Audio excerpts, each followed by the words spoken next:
What up, people? It's your boy Chig from Gooner Eagle. I coming to you again with a brand new video. This time it is to talk about Arsenal's disastrous performance against Crystal Palace, where Arsenal ran out 2-3 losers. Yes, we actually lost at home and to Crystal Palace. We lost in our supposed fortress to Crystal Palace. Um, and I've had time to kind of reflect on it. I ain't gonna lie, I'm still pissed. I'm still angry. I'm really just disappointed as well because I was saying to you guys before the game, I fully expected it to be a difficult game. You know, in spite of where Palace's league position is, they have some good players, and they always seem to get up for Arsenal, particularly away, and usually at home as well. We tend to have good results at home, yesterday aside, but they always tend to be difficult matches. And yesterday was no different. I don't think it helps with the fact that they are a decent side, and then on top of that, it was an arrogant performance from all the boys. Very, very arrogant. And don't get me wrong, we're going to talk about one particular player when we get to the ratings of that player. But it was just an arrogant performance from more or less everybody in the team. That I think yesterday really highlighted to a lot of people that there are certain members of the team that just flat out aren't good enough. And in a lot of those cases, it may not even necessarily be anything that they did in the game. A good example of that is Mohamed El Nene. I saw a lot of people citing his performance yesterday. And by all means, it wasn't good. I don't necessarily think that he was at fault for the goal. The man just isn't good enough for the team. And I think that's one thing that I know that me and Lee tried to highlight when we did an Everton watch along, was that there were a lot of people, particularly on Twitter during that game, that were highlighting Mohamed El Nene's performance. And don't get me wrong, it wasn't good performance, but at the same time, it was he. I wouldn't say it was his. He was the reason in particular why we didn't play well. Because truth be told, and I know that Emre's getting a lot of heat for rotating the players. I know people don't like the idea of rotation, but rotating the players is necessary. Otherwise you get things like Ramsey happening to you. You know, especially we're at this part of the season now where a normal ankle injury or a normal thigh strain or a normal hamstring injury is potentially a season write-off injury. So the only way to do that is by trying to rotate the members of the squad. Now, don't get me wrong, I too would have played Carl Jenkinson in this particular game against Palace, and I too may have looked to play four at the back. To me, that was where my criticism came in. I hate this idea of us playing five at the back. I think five at the back is a really good and interesting shape when you're trying to contain your opponent away from home, and then that allows you to be able to do that. Playing that in a game where we're expected to have opposition, to me, it restricts you, and it makes you vulnerable to counterattacks, quite honestly. And we saw that's exactly what happened yesterday. Bar the corner, a lot of their goals came from the counterattack. I mean, even their set piece for the first goal came as a result of a counterattack. So, I mean, what actually led to them getting the set piece in the first place? So, yeah, to me, I left there so disappointed, in the sense, left there. I didn't go to the game, but I left my mum's house so disappointed because as I was watching the game, I knew within the first 10, 15 minutes, oh, we're not winning this game. And then after about the first hour of the game, I thought, oh no, we're losing this game. Having said that, let's just do the player ratings. You'll see what I say. Let's start with Bert Leno in goal. I thought made a decent double save. I think it was in the first half, and made one good save in the second half. I think people are overselling the double save, though. I'm not being funny or nothing. I'd expect Matt Macy to make that double save, but it wasn't anything taxing. But I thought he did well, and to be honest, wasn't at fault for any of the 3 goals that did go in. I'd give him a 7 out of 10. Did concede 3 goals. I'll give you a 6 out of 10. 3 centre backs. So let's go with. I don't want to start with him. Let's go back to front. Let's start with. Trying to think who the centre backs were now. Let's start with Mavropanos. I know a lot of people are crapping all over Mavropanos. If you saw my preview, I started him, but I also started him in a 4. And to be honest, and I said this on the Gooner talk yesterday, which if you haven't had an opportunity to see, go check out Tom's show. Give that a watch, give that a subscribe. I felt like he played about as well as I thought he would play, to be honest. For someone who's a youngster, second game back, did I really expect much better? I'll give him a 4. Laura Koscielny, I'll give him a 5. Weakest game I've seen from him in a while. But I think, and I've always thought this, Koscielny and Mustafi cannot play together. I don't care what anyone tells me. I don't care if you're going to refer to the fact that during Mustafi's first year, that him and Koscielny had this unbeaten run. I think what we've seen now is that was more luck than judgment. These guys can't play well together. I'm going to make a reference to Headless Chicken when I talk about Guendouzi and Mohamed El Nene. I actually think they're the older version of that, because I think both guys play well next to someone commanding them next to them. Both guys. With Koscielny, it was Mustafi. With Koscielny, it was always Mertesacker back in the day. Mertesacker was very good at being able to communicate with Koscielny, because the guy was such an excellent reader of the game. So he was able to. You need that in a defensive partnership. You need a guy who's vocal and be able to kind of almost work together with the other person and almost tell the other person where to be, where to mark, who to watch. You need that. And then the other guy is the reactor, And Koscielny was always a good reactor. But why I got Mustafi in the brain. Mertesacker was always very good at being able to read the danger and constantly, if you saw on the pitch, constantly was always talking to Koscielny.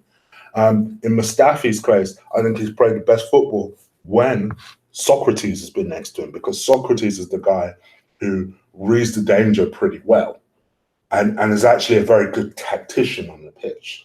I don't think technically he's the greatest, but one thing he's very good at doing is actually Socrates can read the game pretty well. But when you have 2 guys who are reactors, and one of those reactors doesn't particularly react very well, you're in trouble. And that's why I've never liked them as a pairing. And to me, I just think that with Koscielny, I never want to see him play again with just Mustafi. And that was pretty much what happened yesterday, because he had the youngster next to him. So he was playing with Mustafi, essentially. And it didn't work. And I have to give him a 5 out of 10. But I expect him to be better against Wolves, because he'll be back with Socrates. Just yesterday was just a garbage performance from him. Speaking of garbage, Mr. Back on top of the transfer listed. Squadron Mustafi. When I tell you that Chig knows defenders, People stop doubting me. Chig knows defenders, innit? I done told you guys. 3 years ago, I done told you that. Go watch my video. It's a poor quality video. I'll warn you now. It'd be just lighting and everything. It's a poor quality video. Just look at how unenthusiastic I am about the Lucas Perez and Mustafi signings, because I kind of just thought, well, where did this come from?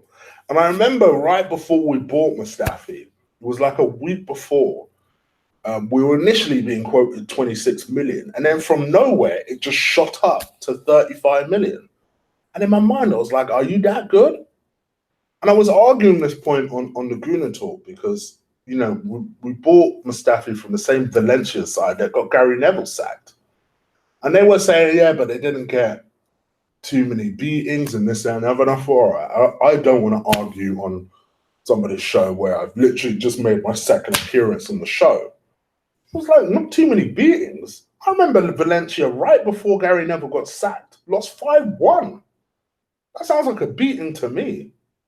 So I didn't understand that point. And Mustafi, by the way, was in that side on that day. And I also remember two things that I'll never, ever forget. Right when we signed Mustafi, I remember Gary Neville, right, maybe a few weeks later, was like, I can't believe Arsenal signed Skodran Mustafi. Mind you, this is a man who has managed Skodran Mustafi. I was like, I mean, he was trying to be as diplomatic as possible. He just said that he never really saw anything £35 million worthy about Skodran Mustafi. And that was part of what made me went, oh no, what have we done? And then the other one, I will never ever forget it. It was on Sky Sports News, and we just signed Skodran Mustafi. And then I remember Guillaume Balaguer jumps on, and they were asking him about, you know, what is Skodran Mustafi like? For Arsenal to shell so much money on a defender, he must be fantastic, right? And this was him. No. That he's shocked that Arsenal would spend so much money on Skodran Mustafi, that Arsenal can do a lot better than Skodran Mustafi. And I was like, oh no, what the fuck have we done? And then so when things like yesterday happen, I always think about that quote. I always think about that interview with Guillaume Balaguer. I'm like, oh no, who signed that off? Who thought that would be a good idea? Meanwhile, 3 years ago, a certain Koulibaly was 23 years old and was just available. And Napoli said, sure, 30, I think it was 32 million he was being quoted for, something like that. Maybe 35 million euros. You can have them. And we opted for Skodran Mustafi. Chig knows defenders. Because I remember at the time, I was constantly going, please, let's go get him. Please, let's go get him. Please, let's go get him. And then I started hearing about this Mustafi guy, and I'm like, who the heck is this? Who is this? What, is from Valencia? You mean the same Valencia that just got Gary Neville sacked? Oh, we screwed up in a way. And it's players like this that remind you that we have a long way to go, yo. A long way to go. For all those people that have the ambitions of catching your Liverpools and your Man Cities, we've got a long way to go. And this is why you ain't going to see me crap on Emery for a little while. Because of that crap that he's inherited. Even he would sign off on this Mustafi deal? Come on, people. Come on. Yes, I agree. He's made some mistakes yesterday. I didn't even particularly like his subs yesterday. But that Mustafi thing, when you inherit players like Skodran Mustafi, what can you do? You have to play him. And he single-handedly cost us that game. And he did. I don't want to hear no nonsense. The first goal, I don't give a damn. He was partly her fault for. Some people blame Mavropanos, and I kind of agree with that too. But Benteke was his guy, bro. Benteke peeled off him, bow, headed 1-0. I don't care what anyone tells me. He at least is 60% responsible for that goal. As for the second goal, don't even try to tell me he ain't responsible. I still don't really understand what he was trying to do. The ball comes over the top, right? And I get it if you're on the corner flag and you're trying to shepherd the ball out. I get it, right? Just make sure you do it properly, right? This guy, I don't know what the heck he was trying to do. The ball comes over the top, he's bending over. Then he runs a little bit, he's trying to shepherd it. Zaha's like, just carries on running. I don't even think he really pushed it. He just kind of like, just carried on running and slotted it past Leno. And then here's the thing, right? And listen, I'm not as completely mesmerized by Leno the way you guys are. I think he's improving. I think he's doing great. And I think he's developing nicely. But even I was like, what do you want Leno to do in that situation? Because Leno, as a goalkeeper, probably thought, well, my defender has that under control. He's going to either knock it back to me or just take the player out or take the ball out. One of those three options.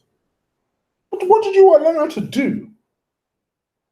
I don't normally like giving players below 2 because I feel like, well, at least you played the first half and second half.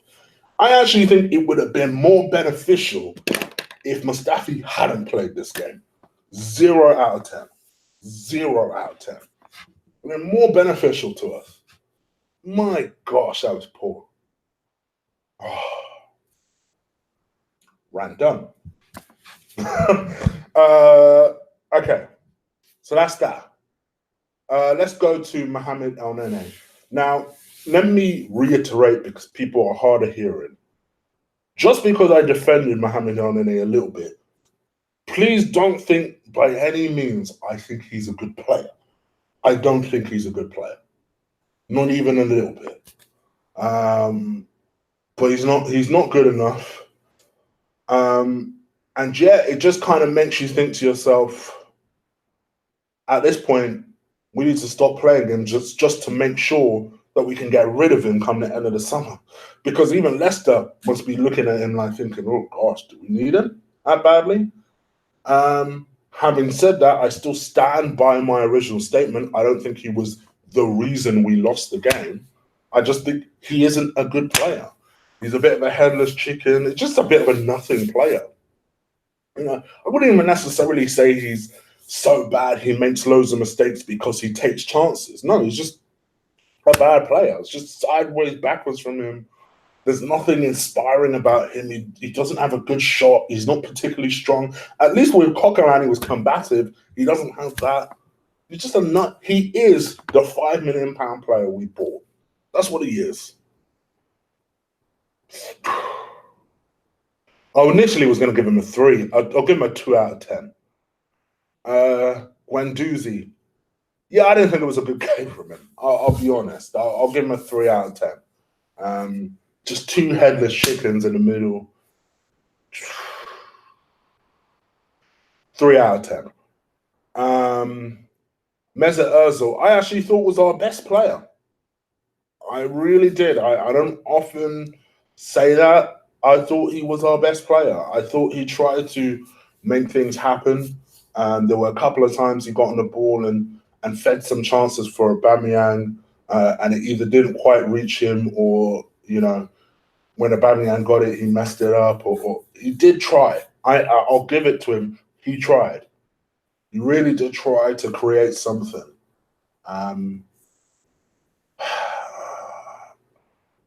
I can't give him a 7 though. I'll give him a 6 out of 10.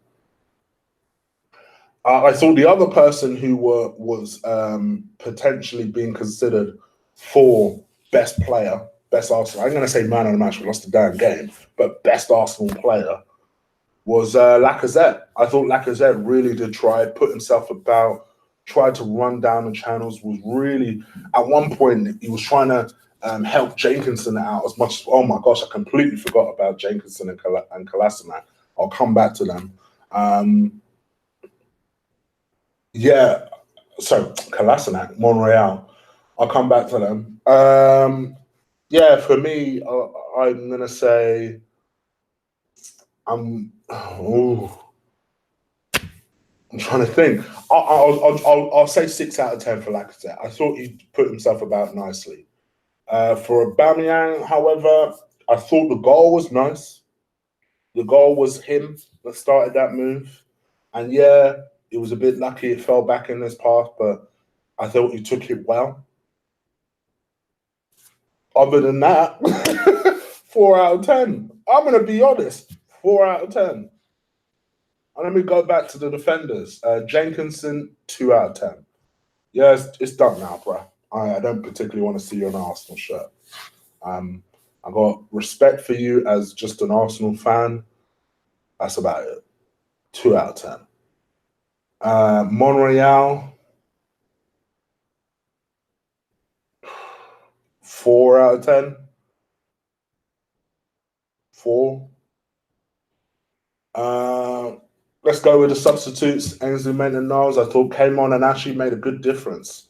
It was a double substitution that was made at halftime because Jenkinson was just so poor. And yeah, I thought actually came on and made a bit of a difference, and I'll give him a 5 out of 10 for that. Iwobi initially came on and he terrified the Crystal Palace defense with his energy. But I have to mark you down for that missed chance. Bro, you got to be doing better than that, man. I'm here for you. I am here for you. I'm trying to defend you. You're a young player. You're an Arsenal player. And apart from anything, let's be real, you're Nigerian. But I am honest as it comes. And even for me, when that chance came, even I was like, what the fuck was that? What kind of bullshit chance is that? And that's coming from me. You got to put your foot through that, bro. I don't know what you were trying to do, bro. You were center of the goal. You were maybe 12 yards out. You got to just steer that past the goalkeeper. You got to, if you can't steer it past it, just lace that shit. And if the goalkeeper makes a worldie, the goalkeeper makes a worldie. But you got to do something better than that. 4 out of 10. I'm sorry. 4 out of 10. And Torreira, who came on by the time he came on, it was too late. I do think we played better when he came on, but by the time he came on, it was done. It was a wrap. I'll give him a 5 out of 10. Unai Emery, I'll be honest with you. I'm not giving you as much criticism as others because I actually do think that Crystal Palace at home, if you ask me again, I would still say we should have rotated key players. So there are key players that I also would have rotated. You need to keep them fresh. Wolves and Leicester are the bigger games. They're the games that I think we're going to struggle in more than Crystal Palace, or I thought that at the start. So for that reason, I can understand the logic of rotating players. Where Carl Jenkinson came from, I will never understand that situation. Yeah, to me, it just didn't work. We lost the game. I hate 5 at the back with a passion, particularly at home. I get it away from home, but at home, I don't understand it. You need to really steer this shit back on course because it's starting to veer off again. And now Wednesday and next weekend become must-win games. Because yeah, it's all well and good that we're in the Champions League, if only, in the Europa League semi-final. Fantastic. But you need to keep this ship on course in case that goes tits up. So to me, I've got to give you a 3 out of 10. I'm not calling for your head. I think people that are doing that are ridiculous. It's their opinion, but it's ridiculous to me. You've inherited crap and you're trying to shine it as best as you possibly can. But what doesn't help your case is when you make weird decisions like Jenkinson, like 5 at the back, at home, against Palace. You bring on Torreira as late as you did. It just, things like that don't make sense to me, you know? So yeah, that's just my view. You guys let me know what you think. Leave it in the comments below. Do you think that my marks are on point? Do you disagree with any of them? What are your 1 to 10 ratings? Leave it in the comments below. If you like this video, please make sure you crush that like button for me. I always appreciate it when you guys do that. As Lee would say, give it a big thumbs up. I always start laughing when he says that in his reviews. I don't know why. Yeah, anyway, I'm going to leave you guys to it. Hit that subscribe button. I'll be back tomorrow to do a preview for the Wolves game. And then I think me and Lee are going to do another watch along for Wolves on Wednesday. So do stay tuned for that. Should be a lot of fun. And yeah, I'm out of here, people. Take care. Deuces.